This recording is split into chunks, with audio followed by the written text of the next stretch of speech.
there, my name is Heather Feather. I am the owner of Rare Bird Medicine, and today's topic is Fallible God.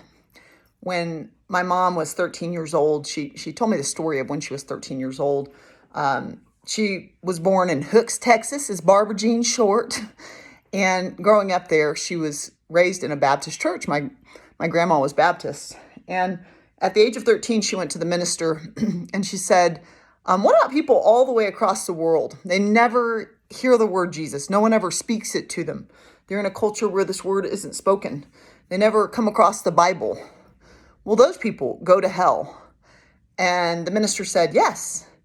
And in that moment, my mom wasn't sure what she was, but she was very certain she was not Baptist, because that was completely illogical, and the math didn't add up on the construct of being told that they have a loving God, but then also being told that God is loving and forgiving, but not if you don't get exposure to the right information. You just burn in hell. It's like, okay, well, that sounds like a really mean God, And bless that minister, bless that philosophy. I'm not here to talk about right or wrong philosophy.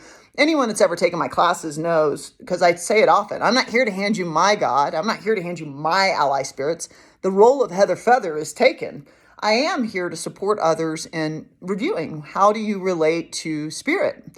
Do you consider that slice of the pie? Are you just physical, mental, emotional based? Or are you physical, mental, emotional, spiritual based? Are you dealing with the four quadrants of being at all? If not, that's fine. You have infinite lifetimes. You don't have to look at it. But if you're going to look at it, how deeply do you look at it? How deeply do you question it? I've been questioning this concept of God for as long as I can remember. I have been fascinated, riveted by how people relate to God. I love looking at the world's religions, the world's spiritual practices. I study them deeply and have for a very long time. And it's because I have a very strong impulse and pull towards the divine.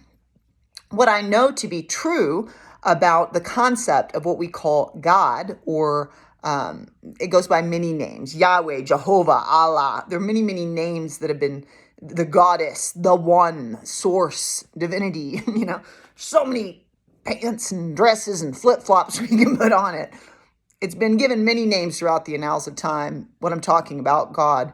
But what I've known to be true is that concept is the idea of a creator, something that created me, something that created you. And what we are often saying when we speak of the idea or the concept of a creator is that creator must have been pretty intelligent. And why was that creator intelligent? Well, there's lots of reasons we could speak to the intelligence of that creator. The resiliency of the human body, the capacities of our mind, the Fibonacci sequence in sacred geometry, the mathematics back of the universe is indicative of, if there is an entity that created it, it clearly had intelligence in its design, because, it's marveled physicists and quantum physicists for quite some time with its probability and mathematics in the paradigm. And so if we're talking about a creative intelligence, to me, that creator, if it created everything, has got to be smarter than I am. And so as I've been searching for the divine and searching for the concept of God through my lifeline, just like my mother, thank God I have been more like her with every breath. What a golden angel she was. She was human. She was terrible with time and money. You know what I mean? Not like my mom was a veritable saint of all categories of existence, but the ones that mattered, love, time, and attention, she offered well and resplendently. But just like my mom, you can hand me God, and I love it, and I'll hold it, and so precious, kiss, kiss, kiss, love you. But I do not want to be handed a fallible God. God has to be smarter than me. God has to be smarter than anything else I see in the living tree. And so, first of all, there's a concept often handed alongside God of a fallen angel and a devil. And so this, from very, very young, it did not make sense to me. I would ask Christians all the time, because I grew up in Texas in the Bible Belt, and I would ask Christians, asking questions to see, like, maybe your faith tradition works for me. Let's go through my questions. Let's start with this one. If God forgives, why is there a hell? His own son said 70 times 7 forgive.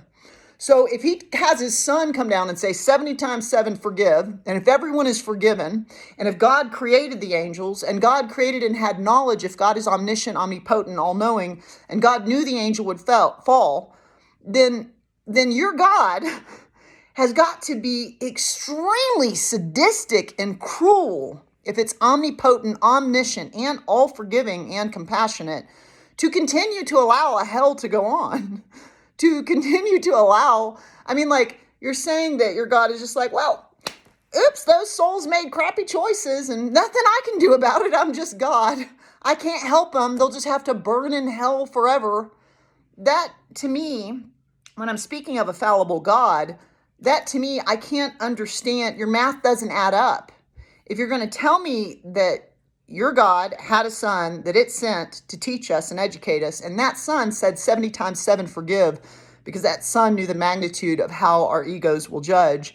And you tell me that your God is omnipotent, all-powerful, all-knowing, hyper-intelligent being, but then you tell me that that God created a circumstance, created a fallen angel, and created this terrible system of punishment and suffering because for all the children that didn't choose correctly, God's children don't have the right to learn. They don't have the right to evolve. You get one life and you better do it extremely correctly. And I'm not going to show up and let you know that I pretend like I'm giving you a choice, but there is no choice. You either choose the correct path or you will suffer for all eternity. Now, there are a few things in this world that sound more like an ego construct to me than that, because the ego is very punishing. But I have never found divinity to be punishing. You know what I mean? It has cycles of death and life that are present. The shark will eat the fish, if you will. But I find nature, which is where sacred geometry and Fibonacci sequence is often found, that intelligence that we're speaking of at the helm, to be quite soothing, quite peacemaking, quite offering. And so I'm not here to degrade your God. I'm not here to tell you don't be bad. You do you, boo-boo. Heather says it all the time. You do you, boo-boo.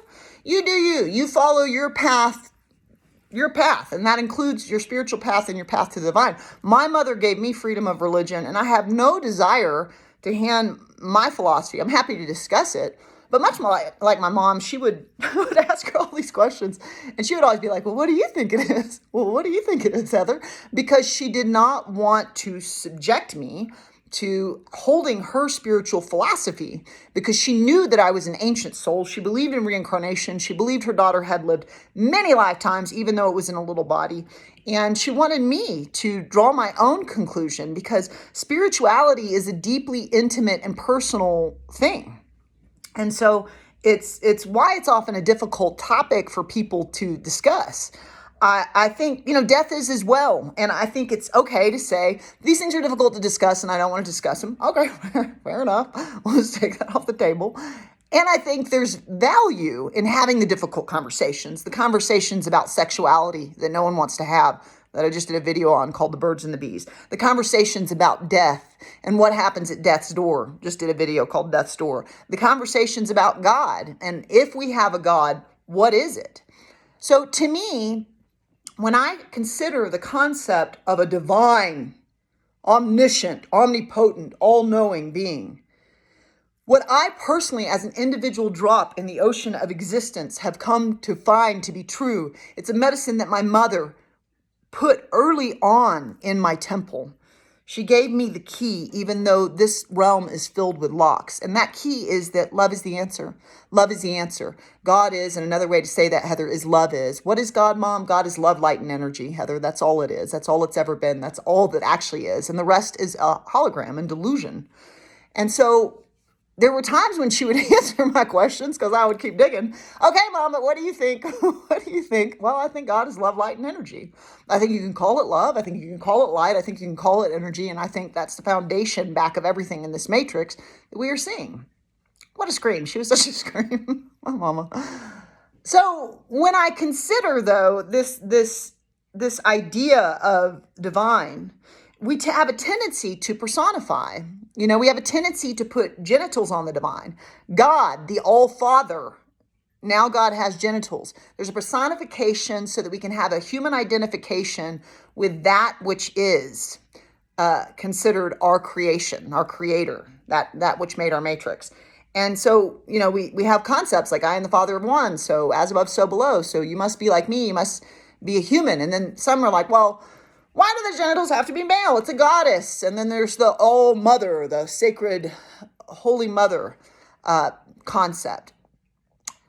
I assume that God, if there is this creative principle that's putting Fibonacci sequences and sacred geometry and things, it's also putting all the genitals on everything. So it's all of the genitals, And so we can personify it, but my idea of it is that it is the life force. It is the activating force, the activating principle, the animus mundi of the world tree, the center of the world tree, of which we all branch off and become little leaves, This primordial soup and sea, that we are all drops in the ocean of being.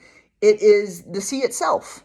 And so to me, I've spent most of my life seeing divinity as everything that ever is, was, or will be. The divine creative life force cannot be extracted from the living tree. The energy that is present is the energy that will be. Energy cannot be created nor destroyed, is the scientific principle and way that we say that if we want to remain atheistic or agnostic in a lifetime.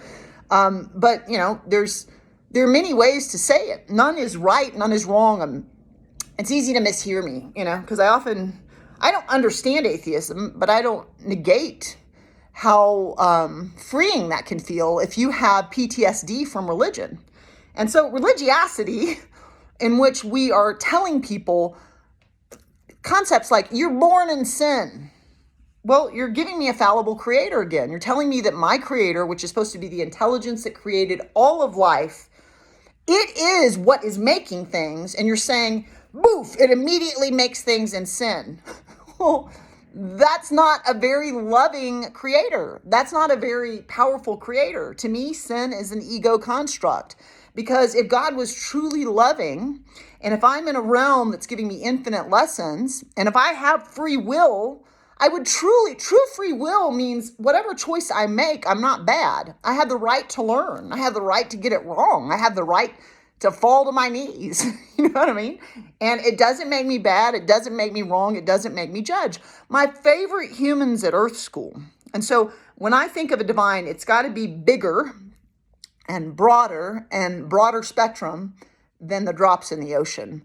And my favorite humans, the most impressive humans I witness, are the most forgiving. They're the most loving. They're the most able to transcend this idea that you can do anything to be unworthy of love, unworthy of coming back to the light of truth in your temple, unworthy of finding the path there, unworthy of having unlimited time to make your choices and explore your free will, but knowing well that eventually you will come home to the light of truth, which is love. Now, again, I'm not here to hand you my philosophy. And I once had someone say, and I think there can be some wisdom in this, don't hand someone your God unless you're certain they're ready to hold it. It can cause cognitive dissonance, and you may disconnect them from their faith, which may be serving them. And so, I often don't have conversations with people about this. I'm having it here because I'm not here to hand you my God. You know what I mean? That's the way I connect to the divine is vast and daily and constant.